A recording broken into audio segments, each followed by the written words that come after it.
how the habit of overthinking changes the brain. You know what's strange? The smartest and most sensitive people are often the most exhausted. Not because they do so much, but because they can't stop thinking. The conversation ended 3 hours ago, and they're still mentally replaying it. They come up with scenarios that will most likely never happen. They lie awake at 2 in the morning, not because of any real problem, but simply because their brain keeps asking, what if? That's the paradox. The very same habit that makes a person attentive and caring is also slowly wearing them down. What science says, psychologists call this overthinking. It's when the brain goes in circles, returning to the same thoughts, especially regarding uncertain situations, past events, or how you appeared to others. Research from Yale and the University of Michigan has reached the same conclusion. People with this habit don't do it out of weakness. It's just that their brains are very good at looking for patterns. It scans, it analyzes, it searches for meaning. The problem isn't with the mind. The problem is that the brain never gets the signal to stop. From a neuroscience perspective, in people who think a lot, the part of the brain responsible for analysis and planning remains active even at rest. The brain's background system continues to generate an internal monologue. The result? The mind is always on, always analyzing, always rehearsing conversations that haven't happened yet.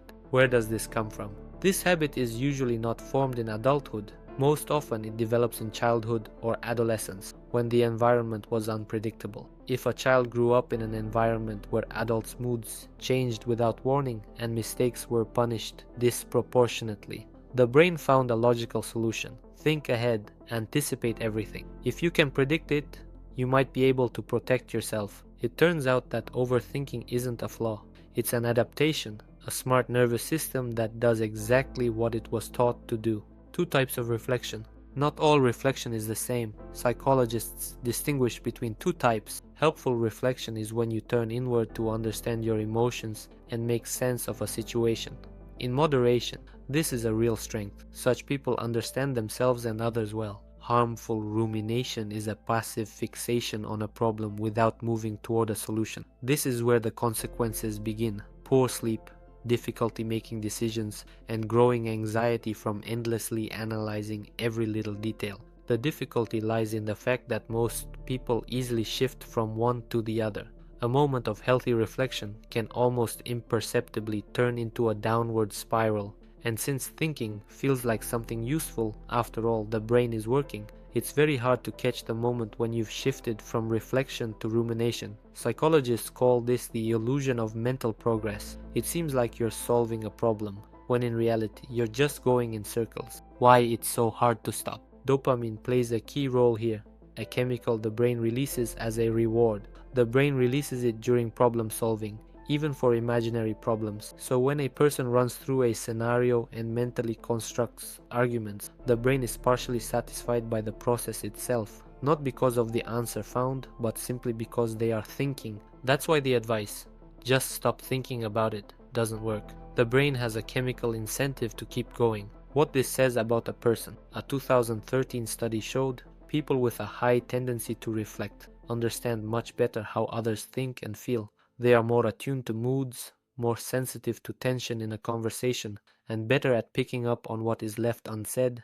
The very mechanism that makes overthinking so exhausting also makes these people very perceptive. But when you feel and notice everything, without the ability to switch off, it's exhausting. The more you think, the harder it is to find clarity, because the mind can't mentally solve every problem. Some things you just have to live through, resolve through action, or let go of, rather than going over them in your head 10 more times. What to do about it? Psychologists who work with chronic overthinkers don't try to silence their thoughts. They teach them to relate to them differently. One approach is the practice of observing your thoughts from the outside, without merging with them, noticing the mental cycle without getting drawn into it. This is a subtle but truly powerful shift. Instead of, this situation is dangerous and I have to figure it all out, my brain is generating anxiety right now. The first formulation takes over completely.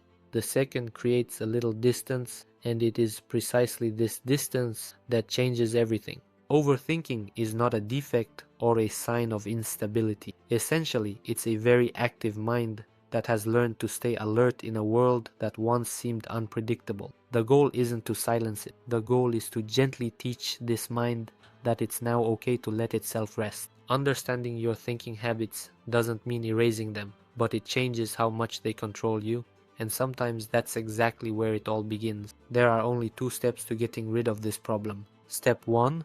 Write down your thoughts in a notebook. When an unresolved task, an unfinished thought, or anxiety arises, the brain perceives it as an open file. It returns to it again and again so as not to lose it, like a computer that keeps a tab open because you haven't closed it. Psychologist Bluma Zygarnik described this effect as early as 1927. Unfinished tasks occupy working memory much more strongly than completed ones. The problem is that the brain replays the thought not because it wants to torment you, but because it's afraid.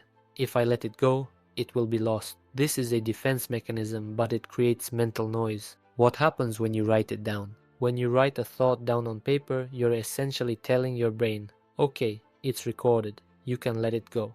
The brain receives the signal that the information is safe. Now it doesn't need to be kept in your head. This is called cognitive resource offloading. The first time a thought comes up, that's normal. The second and third times, that's already an alarm signal from the brain. You haven't recorded this yet, I'm reminding you. It's the repetition that tells you.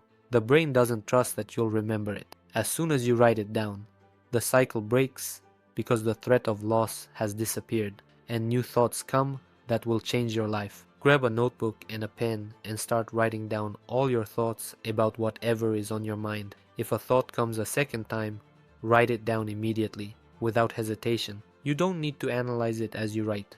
Just get it out. Later, during a dedicated time, you can review the list and decide what to do with it. Maybe that thought was a waste of energy, and life will become easier for you. Step 2.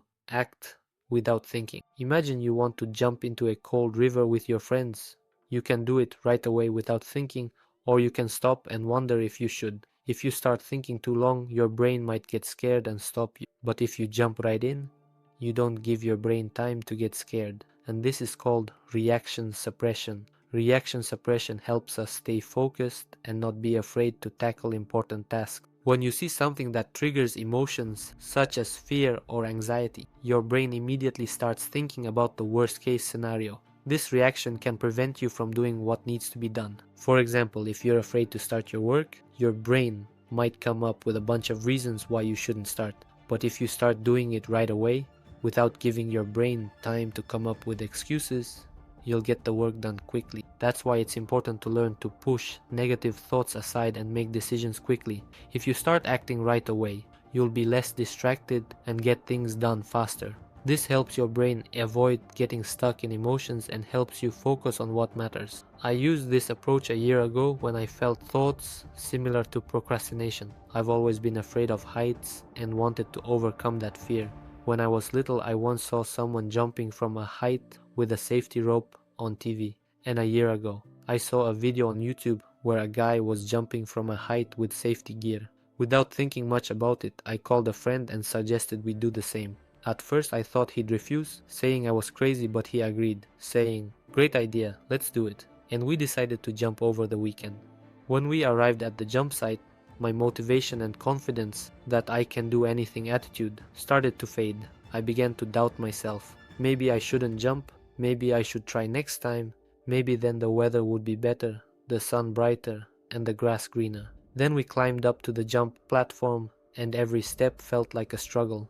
I watched others jump, and the height made me even more scared. We were given tickets, and we waited for our turn. When I looked down and saw how far I would be falling, my tongue went numb, and after a while, it was my turn. I realized that if I didn't jump, I would regret it for the rest of my life. As I got ready, I tried not to look down so I wouldn't have negative thoughts.